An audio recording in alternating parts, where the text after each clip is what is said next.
Hi, I'm Terry Bristol, the Chief Operating Officer for the FAA's Air Traffic Organization. When pilots experience engine failure during flight, they're thrown into a fight for their lives.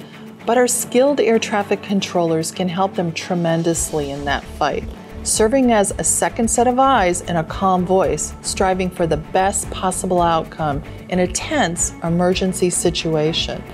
This terrifying scenario unfolded in March in the airspace controlled by our Seattle TRACON, and you can listen to it in the latest episode of our podcast, True Stories of Air Traffic Control.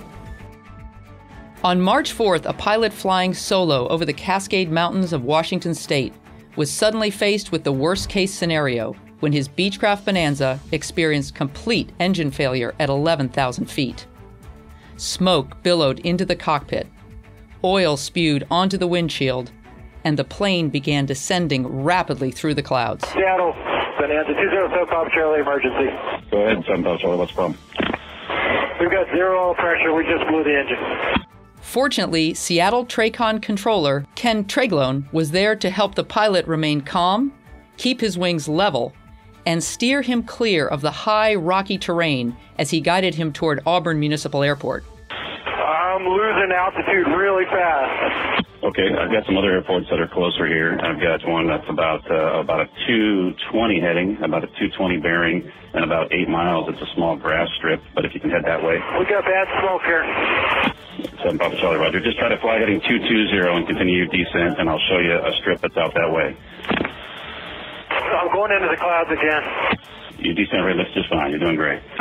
That area looks good, 7 Papa Charlie, right there. You've got some terrain off to your left and to your right, but you're in kind of you're over a valley right there, so that looks real good. And another couple miles, I'll turn you southbound toward this field.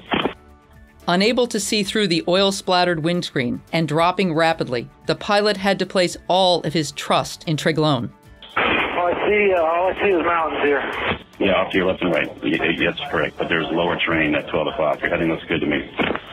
The pilot continued to follow Treglone's guidance, but was losing altitude quickly as he approached his destination.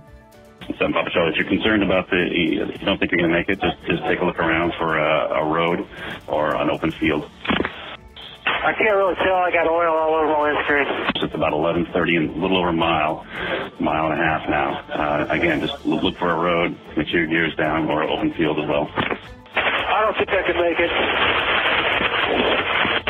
We're going to be going into the trees, I think. All right, sir, look for a road. If you can see, I know your windshield's crusted over, see if you can see a road or any open field. All I got is trees here. Treglone lost radar contact with the pilot, but continued giving him instructions. 7 Papa Charlie, from your last point there, you're just a little bit northwest of the field, less than half a mile. There was no response, and the outlook was grim. The controller called 911 to report a potential aircraft accident. After a tense half hour, the operator called back to report they had received a call from the pilot, who had crashed in the treetops of a wooded gully near Enumclaw, Washington. He suffered serious injuries as the plane broke into pieces. Emergency responders transported him to a local hospital, where doctors determined he would fully recover from broken bones and lacerations.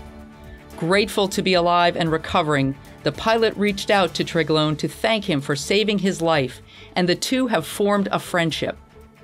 You've been listening to True Stories of Air Traffic Control.